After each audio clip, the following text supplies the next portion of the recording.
Hello, welcome back to EVE Online. We've made a brand new character. We have not gone and we haven't made a character through Steam. We made a character through EVE Online directly, hopefully with the link that I've given you on the previous video. And essentially, we're just going to make a character. Now you get given the option of a few empires. It doesn't really matter which one you choose. Nothing actually changes. We're going to go Galente today. I am going to show you the differences very quickly, but there's not much. So these are the differences. It's just the starting skills that you get. These are the starting skill points. So you can see the Amar and the Galente is the same. Caldari is quite low, and Mimitar is basically right in the middle.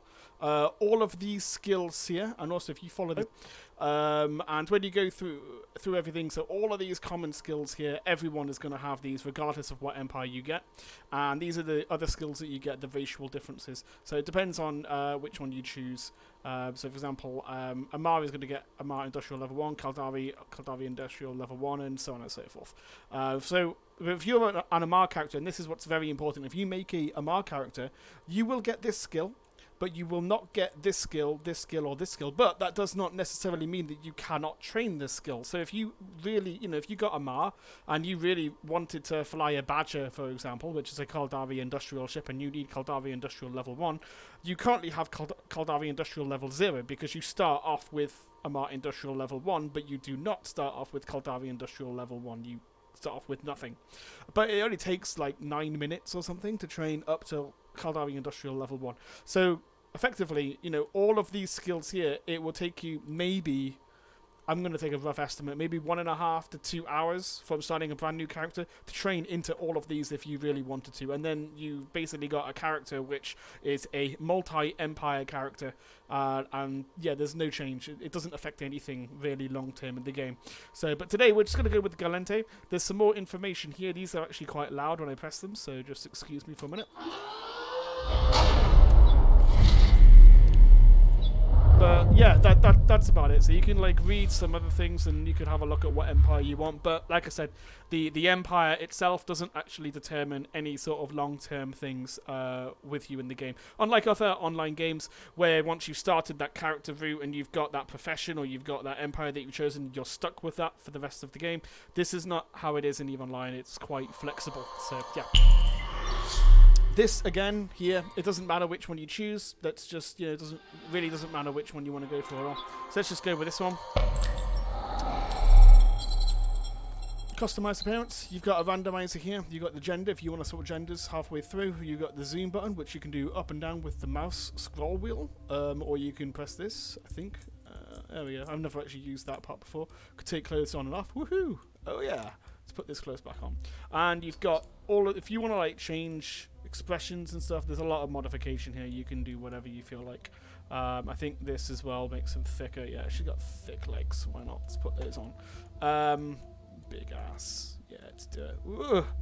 Yeah, sexy. Okay, and then you got all the clothes and everything, so if you want to change things. And also there are future further attachments that are currently not here, but you can buy them in the game with your hard-earned money in game. And they're usually and typically sold by other players, and then you could attribute them to your character as well later if you really wanted to. So that is how that works. Pretty straightforward. Next. This here is quite important. This determines where you appear in the game. We've chosen a Caldari character, but there's going to each empire has got 3 spawn zones for brand new characters. So this is the Division of Warfare. I can't remember exactly where these shop you off, but essentially it doesn't really matter that much because it's going to be a rookie system regardless, and there's going to be no major differences between them. I think this is more for this here is more for an advanced player who's making an alt character. If they want one to be that's really, really close to Jita, which is one of the main trade hubs and the biggest trade hub in the game, which has also got Perimeter next door, which has become somewhat of a very large trade hub over the last couple of years. So if some people who wanted to make a brand new alt character, they would maybe try and choose a Caldari character. Typically they usually jump about 3 Stargate jumps away from that system. So a lot of people like to do that because it's easier. And then choose your name. I think if you were to type in a name like that and it's already available, it's already used up, it will say it's unavailable. So you can type in whatever you want, but it will tell you if it's available or not. But we're just going to randomize today because I'm too lazy. Enter game. I think Aura is going to speak to us in a minute, the robot, when you first start the game. So we're going to try and shut her up as much as possible when we get in. So just give me a moment.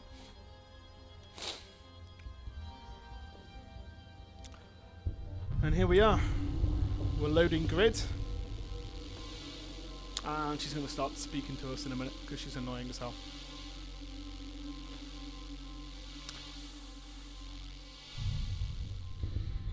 Captain, wake up. Yes, she is. She's annoying. So, she's going to be talking to us. Hold on. Your AI companion. I must insist you wake up right this instant. Did that shut her up? I don't know. Let's have a look. I think it is. Excellent. Yes, she's gone away. Go away, Aura. Okay, so, welcome to the game. Left mouse button. If you hold that down and move around, you can strafe up, and you can do this, up and down, left and right, and you can move the camera angle, which is pretty nice. Holding the right mouse button doesn't move the camera around on your ship, it just moves it, around, but it doesn't, focus on the ship directly. I think holding both of them in, then going up and down will zoom in and out, but you can also do that with the scroll wheel as well. So those are the very basic mechanical sort of things. We're going to ignore Aura, because quite frankly, we are intelligent people. As I said in the disclaimer, we are going to be running through this very quickly, and we do not have time for the tutorial. The tutorial, which CCP, the game developers, have made, is somewhat good. For brand new players, it can be very good to a point, but quite frankly, it's not that fantastic, especially when it comes to long-term goals of the game or really what to do in the game after the tutorial is finished. A lot of people actually struggle with that simply because it's such an overwhelming game, and a tutorial just doesn't do it justice. There is no real tutorial that is going to be really good for Eve, and this is one of the reasons why I've decided to make this tutorial, to essentially show you what to do. Now, we're going to get rid of Aura because we don't want her, and also you'll notice there's no user interface, there's nothing we can click on just yet. There's maybe a few little things here, and we can align to those when we double click them, but quite honestly, there's barely anything that we can do. So what we're going to do is we're going to right click in space, and it will come up with all these different options for you. And we're going to get rid of Aura by going to the stations, and we're going to go here, and then we're going to go down to dock. I'm going to put this ship into warp, and I'm going to feel sick in a minute from motion sickness, and you'll see why in a sec, but we'll get rid of that setting shortly. Oh, I hate that wobble. I hate it. Absolutely despise that when it does that. Oh. To get rid of that, hit escape. And I prefer to turn off the camera shake because it's awful. There we go. Get rid of the camera shake. It's much better. Nice and smooth. That's how I like it. And there's definitely going to be someone who's going to be making a sexual joke about that later, but that's totally fine. We're just going to dock up here. There's going to be a pop-up in a minute which will say, do you want to skip the tutorial? Yes, we do, because we're intelligent people. There we go. We're just going to dock up. I am going to turn on that voice again though and turn that back to the way it should be. There we go.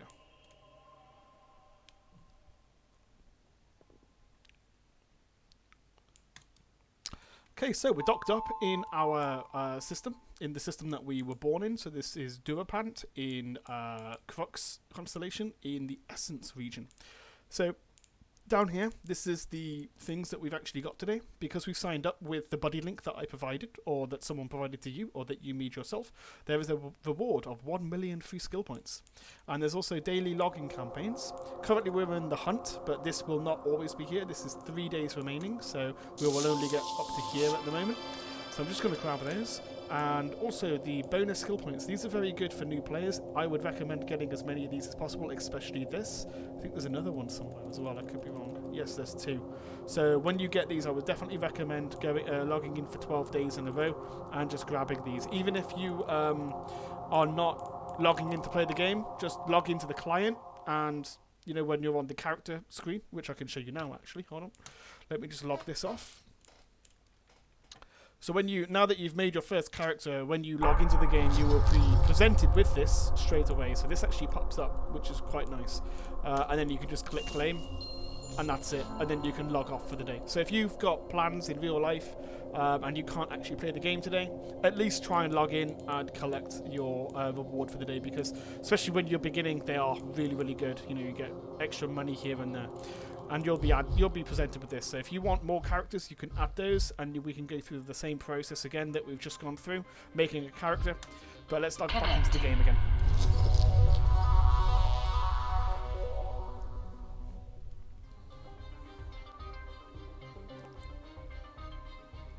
Okay, now that we're back in the game, we've got all of these. So what we're going to do is, this will give you the option, so redeem in the current station that you're in, or redeem in your home station, which is obviously the one that we are spawning in, which is this one as well. This is the one that we're in. So let's just redeem these. Ooh. Let's redeem all of that. Boom, very nice. We've been given a little bit of money, and we've also got some skill points that we can inject as well. But I think I'm going to go through and show you guys the user interface, and we're going to go through a few options which I prefer to use. So we're going to undock very quickly, and we're going to bring our ship to a complete stop.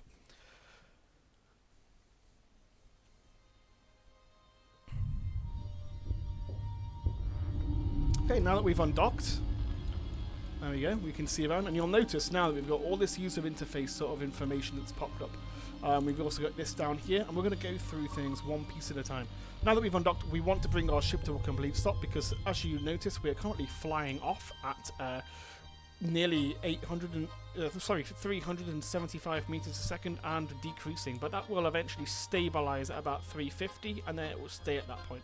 But if we click this button here, this will stop the ship completely, which is great, and we want to stop. You'll see that just starts reducing altogether.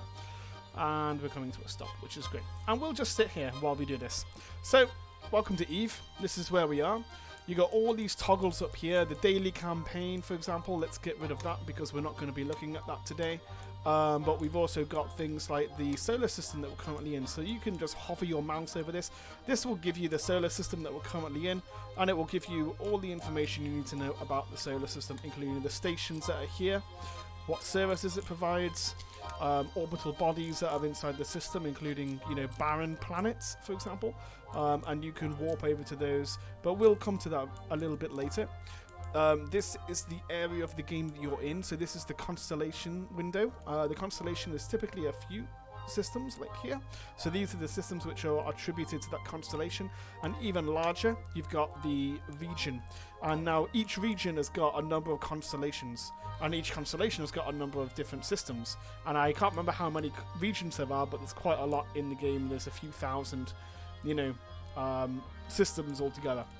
And we're in the Galente Federation because we chose a Galente character. We are currently the nearest celestial, and that's a very good word to remember, the word celestial, because that will be anything like this, like planets, or customs offices, or moons. But the nearest one to us is Planet 7, and then moon number 6. So we could literally warp there right now if we wanted to. Warp drive. And you'll notice it's only 1,500 or so kilometers away. It is right next to us. There it is. It's here. So we're just going to warp over to that sort of point. But that's where the game... This is currently where the game basically says where the moon is. And that will give you a nice little viewing of the moon over there. So yeah. Now we've got the chat boxes down here.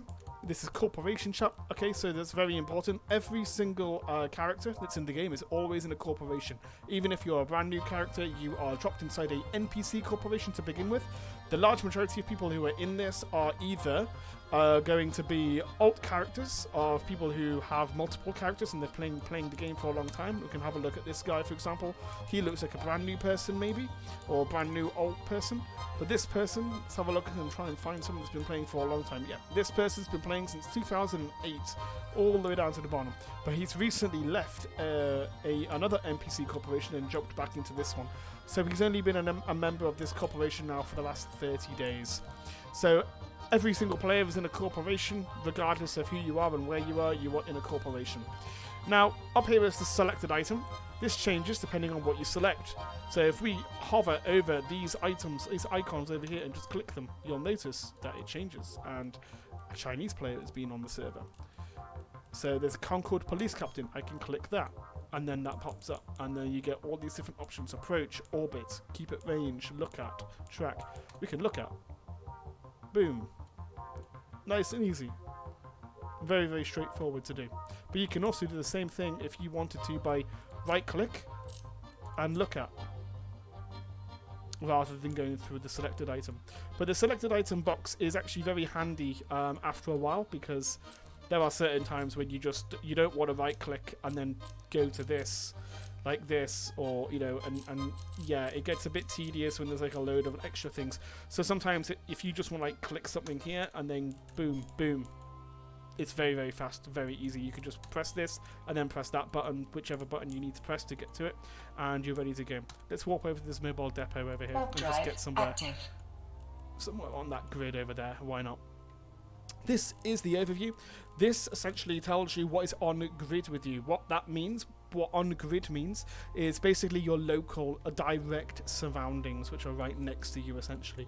So all of this stuff here, even though it doesn't look like it's right next to you because it's hundreds of kilometers away, all of this stuff is basically on top of you, except for celestials. Celestials will always be on the overview if you've allowed them to be on the overview. So if you haven't removed them, for example, they will be on the overview regardless, even though they're not on grid with you, because this is 10.7 astronomical units away. This is a very, very far away, and this one is 11.1 astronomical units. These are different stargates, and they go to different systems, and these will always be on grid. So for example, if I were to warp over to this star, right at the star, let's go over there for a moment and just have a look.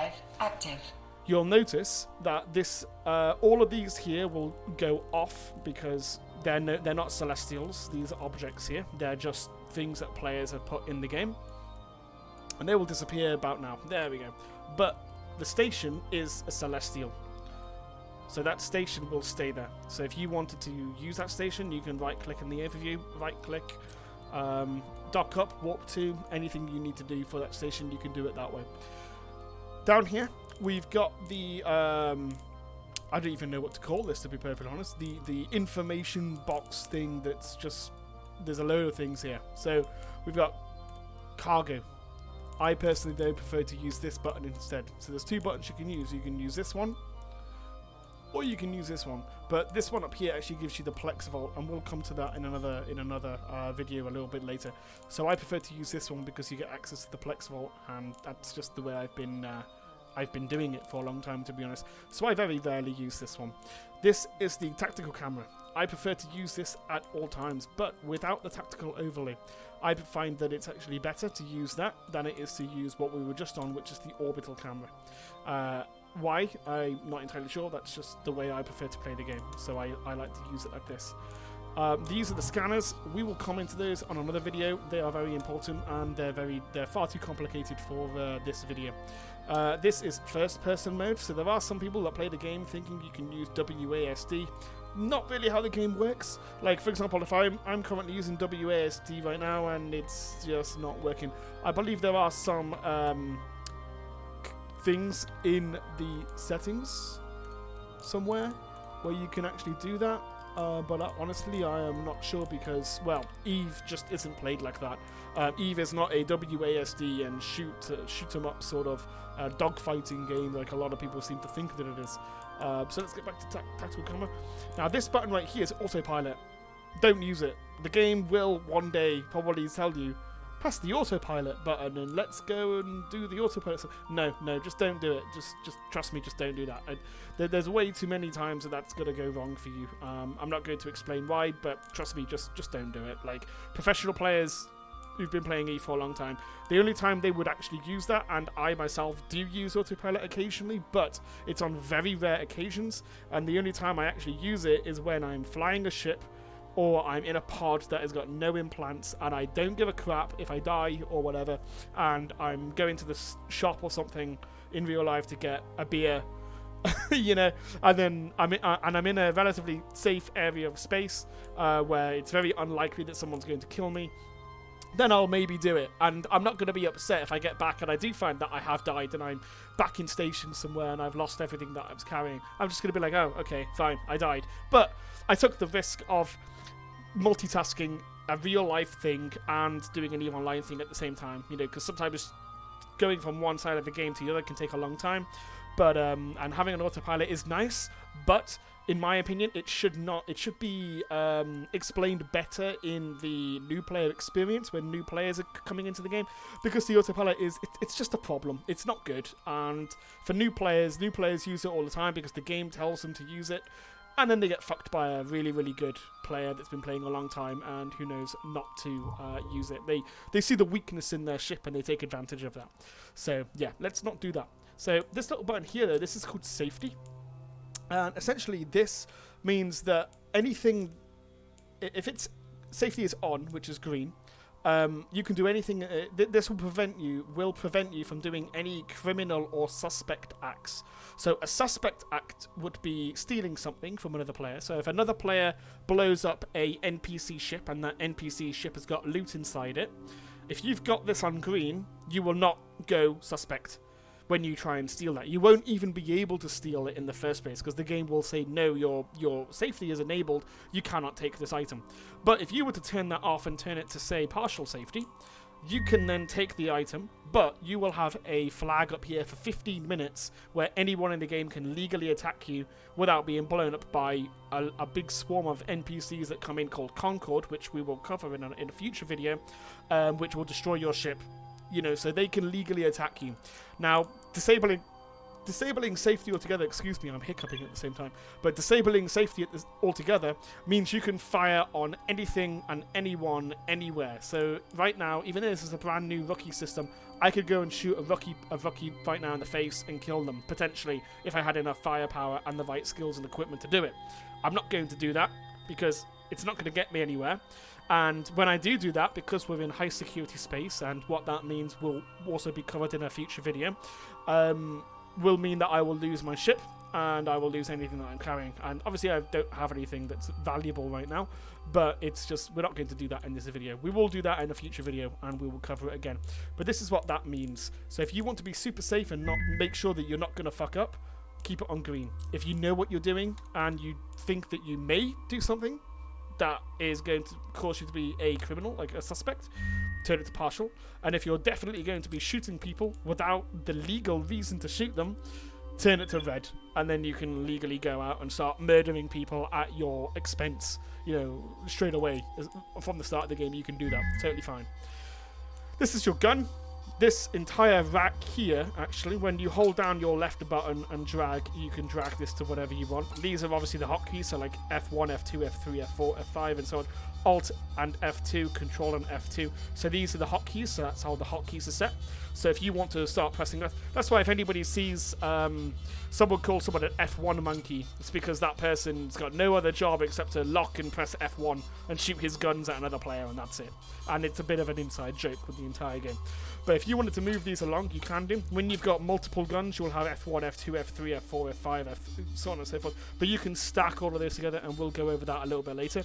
These are your medium slot modules, and also the low slot module. So you'll see I've got nothing on low slots, I've got nothing on medium slots, and I've got nothing on high slots. Well, sorry, I'll rephrase that. I've got one thing on medium, one thing on high at the moment. These three buttons here, these are overloading racks. So the rack this is the rack, this part here. This is the high slot rack, this is the mid slot rack, and this is the low slot rack, this part here that I can't see because I don't have a module on the rack. When you want to overload, and I'll tell you what overload is in a moment. Overload is a little bit advanced, but we will get to that in a future video a little bit better. But essentially what it does is it pushes a module, and a module is a gun or the afterburner here, anything which is on these here. It pushes them over what their normal limitations are. But as you overload, it can cause damage to the modules, and if you overload it too much, the module will basically break on the ship, and then it will shut down, and you essentially cannot use that module anymore because the module is broken until you repair the module. And you have to dock up to do that, or you need to repair with some repair paste, and there's a load of like mechanics that go along with that, but we will cover them a little bit later. Now, this little button down here is options. Really, really handy. I set my UI to have this. So I like to display my readout, because I like to see my hit points, and we'll go through this very quickly. So if you were to hover your mouse, your cursor over this, you'll see you've got shield, armor, structure. Shield will be hit first, armor second, and structure last. If your structure gets to 0, your ship basically dies.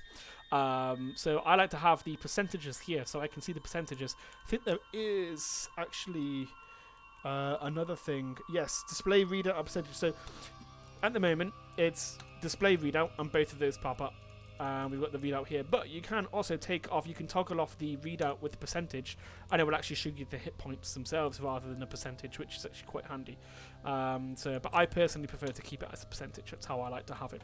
One thing which is really important, and I've seen many old players not have this, and I don't know why. It's crazy why they don't have it, but put this on. For the love of God. The sensor overlay it's just beautiful. It's a fantastic little tool, and it doesn't cost you anything. You can even have it on a pod. You don't even need to be in a ship to use it. It's excellent. It's so overpowered as well if you know what you're doing. The sensor overlay basically shows you where things are. So if I were to turn it off, for example, let's just turn it off again. You got this here, this drone collection. You've got this over here, Serpentis Hideaway. But right now, though, you wouldn't know where to look if there's any others. You know, you're trying to find them and say, "Oh, there's one up here," you know, and you're looking for them, but you're having to like manually look with your eyes, and it's a pain, you know.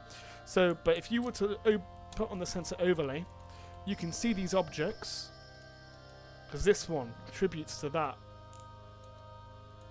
This one is here. There's 2 here somewhere, so this one and this one are those 2. This one is this. No, you see how this works, so it's quite straightforward. Really, really good. You just pivot up and down. This one here is this, and there's that one, and that one are these 3 here. So you can see this one's like way brighter than this one. That's because there's a load of them that are stacked together on the same sort of like longitude. A lot of people who know the game well are probably wondering why I'm not using the probe scanner, and then I can just see all these things that I've just pointed out here, and that is true, you can do that, but if you hover your mouse over the sensor overlay, you'll see you've got a load of things, including structures, and that's extremely important, and we will come to that in a future video. For anybody that knows me well, that is a hint to what I do. I usually turn all of these off and keep only the structure one on, so I can see only structures on their own. Yes, that is a hint. And you can turn the sensor overlay off and on here, which is quite handy, or you can do it manually here as well. But I prefer to keep it on entirely. That's just the way that I play the game. Now, one thing which is really interesting that a lot of people don't know about. Now, I am just going to walk back to that station over here.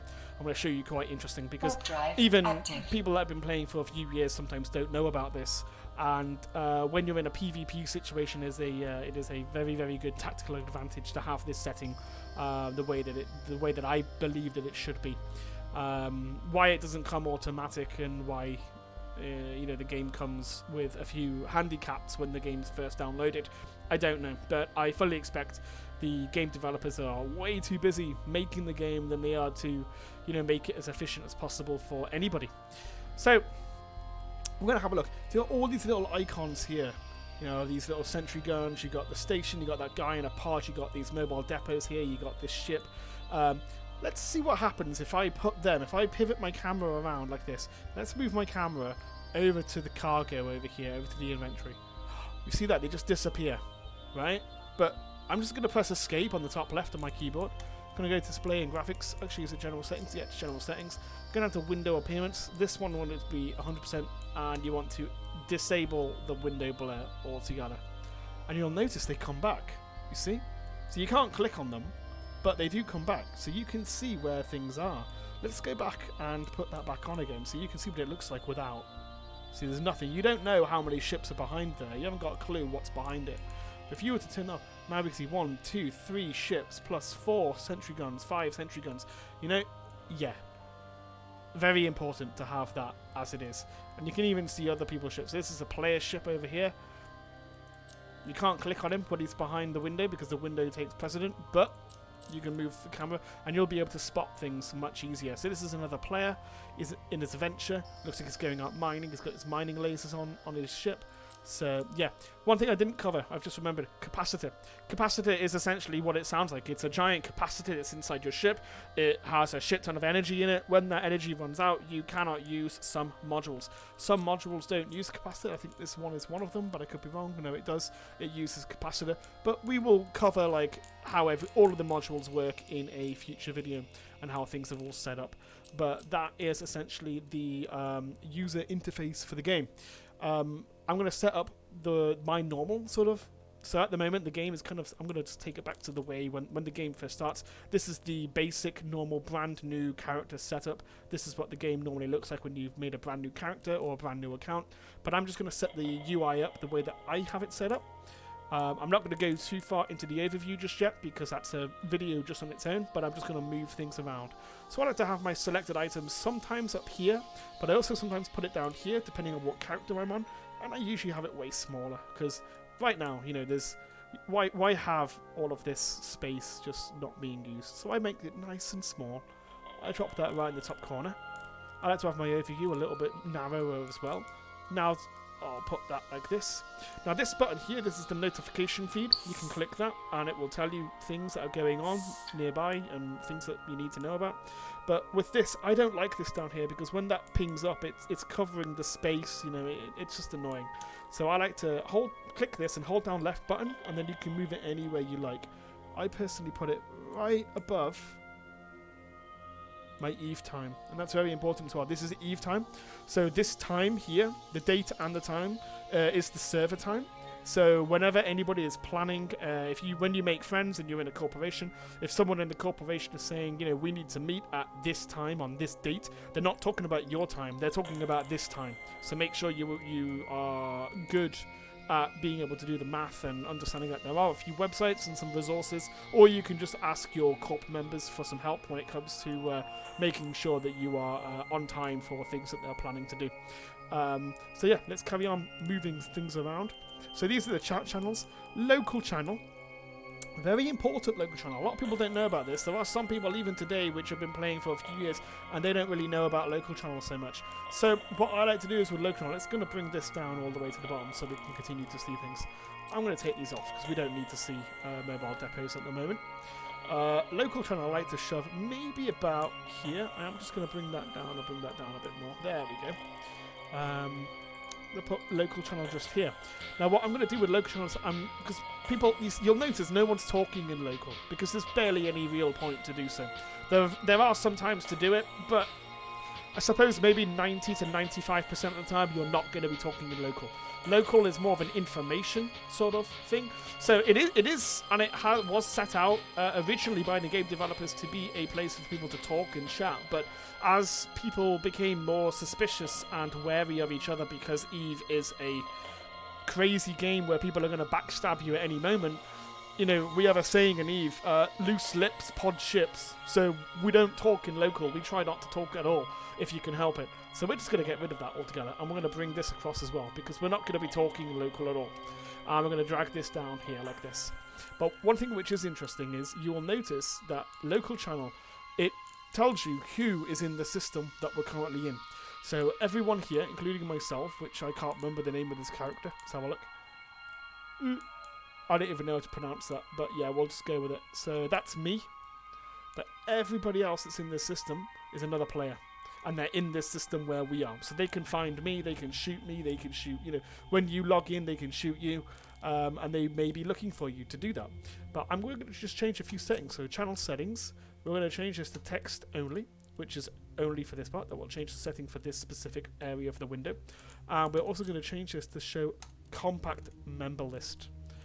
Do not turn off member list at all. Do not turn that off. You want that on. And the reason why we're doing that is because now we can move this down like this, all the way to the bottom, and you can see who is in system with you. So let's say, for example, this person here.